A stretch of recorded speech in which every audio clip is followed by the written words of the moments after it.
This is episode 144 of the Rise Up Podcast. We're a morning radio show hosted by Steve and Tim on Family Life, a network of stations across New York and Pennsylvania. This podcast is a weekly conversation designed to help you think and laugh and keep your eyes on Jesus. If you haven't already, subscribe today so you don't miss a single episode. And find out more about our show at familylife.org.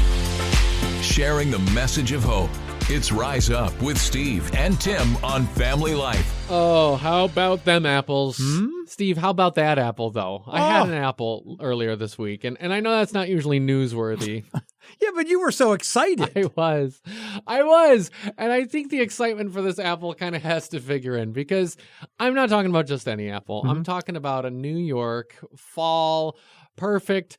Still don't know the variety of it. Got to figure that out. Deliciously crispy, perfectly between sweet and a little bit on the tart side apple. It's just perfect. But I was enjoying this apple so much and realized that even as many adjectives as I can heap upon the glory of its perfect taste and texture, it doesn't matter unless you taste one yourself. And that made me think about that taste and see that the Lord is good verse. You can talk all you want about how good this apple is. It doesn't really do anything unless somebody else can experience it for themselves. And it got me thinking about that aspect of our faith lives. You can see somebody else's faith, but you've got to experience it for yourself, how good it is. To take that example, when you came in with this grin on your face, like you couldn't wait to taste it, and then you did taste the apple and you were enjoying it so much, and you wanted to focus on it, not do anything else.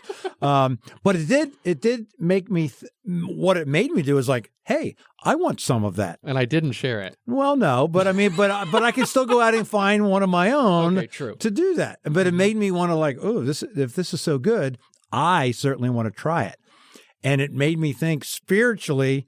I did think, I was wow, am I this excited when I talk about my Jesus? And to those around me, no matter where I go, whether it be at work or just during the day or wherever I go, I'm that excited that people would have that same feeling, because that's what we're to do. I mean, to be so excited that Jesus, that excitement just pours out all over, and people go, wow, he looks excited. I want to taste some of that. It's a joy of the Lord. It's supposed to be something. Jesus said that the joy he had, his followers could have. And that's why I always think about these paintings of Jesus where he looks really stern and solemn and serious all the time. Probably aren't super accurate reflections of what the Lord looked like. Because he said, you can have my joy. You can have this. You can have some of this. Well, nobody's going to want it if he looks like one of those paintings I've seen. There was a joy that the Lord had that made kids want to be around him, and that made parents want to say, yes, Jesus, bless my children. So that's a joy. If he had it, we can have it. And if we have it, I really hope and I really believe other people are going to want to have some of that joy too. It reminded me of the day I got saved. I can picture it now. Walked into a church, a large church, and people, the praise and worship had already started, and I'd never been in a church like that with it. There was the term the mega church, it was one of the big ones. And walked in, and all these people were praising the Lord and singing, and some were standing, and they just, I'd never experienced that before. And it was a little odd at first, but then I remember thinking to myself, well, this many people can't be wrong. Let me taste and see. So it opened up my heart, because they had that look of Tim ready to eat an apple. They were just so excited. And so it made me open my heart to what God had. And I heard God's message that day and accepted Jesus that day. And I think it stemmed, no pun intended. I see. No, I didn't really intend that. But it came from their excitement. If I'd walked into a place and nobody looked like they wanted to be there, my heart probably wouldn't be open. But that excitement that was just shining through and coming through, that I did want to taste and see. I love that. I think about a friend I have whose prayer life is kind of legendary. Just to anybody who knows her, it's oh man, if she could pray for you, that's what you want. Hey, get some prayer time. If you've got any issue, pray with her. Just the relationship she has with God. And a lot of people talk to her about this, I wish I could have what you have. Or, that seems so nice. The way you just feel so much in prayer. And something she says to them, she said it to me before, is Well, you can. You can have it. Like, you can have it too. This is not some special gift God decided to give me and me alone. Like, here you are. You can have this special relationship with me in prayer. That's for all of us. And she says that as a way of like encouraging other people to just like, if you see, this is for Christians, okay? If you see something that somebody else, one of your brothers and sisters in Christ has in their relationship with God, like, ask God for that. Like, I want to be able to pray like that, Lord. I want to be able to have that intimacy with you, Lord. I want to be able to have that kind of deep connection with you, God, because you're his kid too. You have a relationship with him too.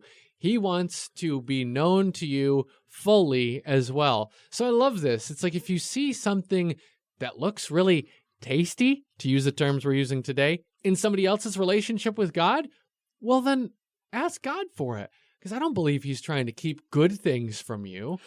The more I think about this comparison with the apples, I also think of, let's say you have accepted Jesus and you are that crispy, tasty apple that people love to see.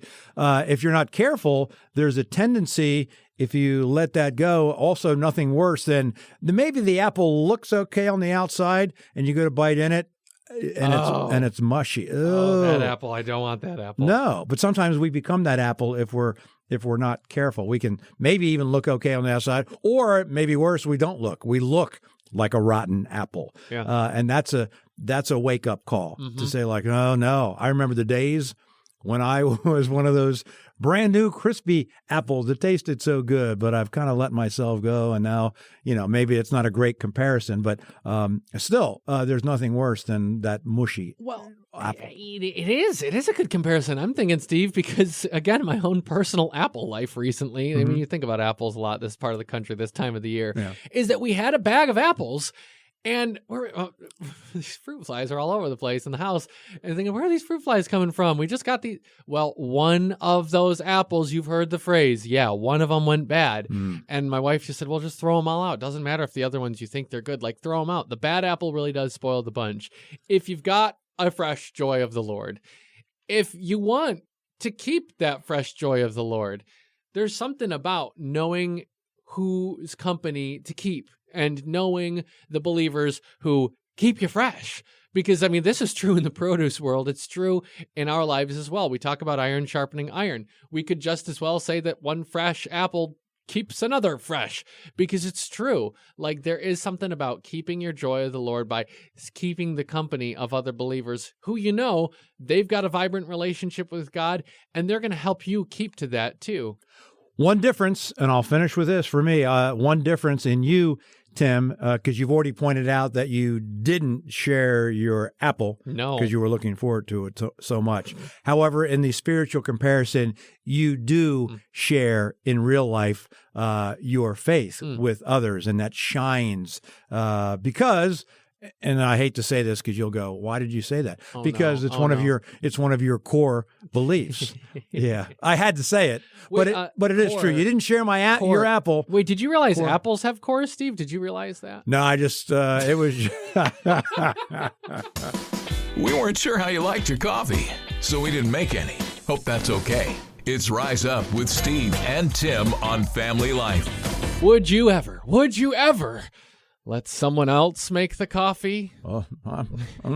You're asking me because you know me. It's like, no, I'd rather make it myself. Well, to you, Steve, you'd probably rather let someone else brush your teeth than let someone else make the coffee. It's like, don't touch it. That's personal. That's mine. Amen. Now, my wife, Trinity, she lets me make her coffee. As a matter of fact, she kind of, it's something she looks forward to because I'll set the machine for her just a certain way so it's ready for her. Now, the other day, though, I get this text at work. It's from my wife. I spilled my coffee. How many scoops do I put in it again? That's right. I know just how she likes it because I know her. Right. And I know how she likes it to start her day.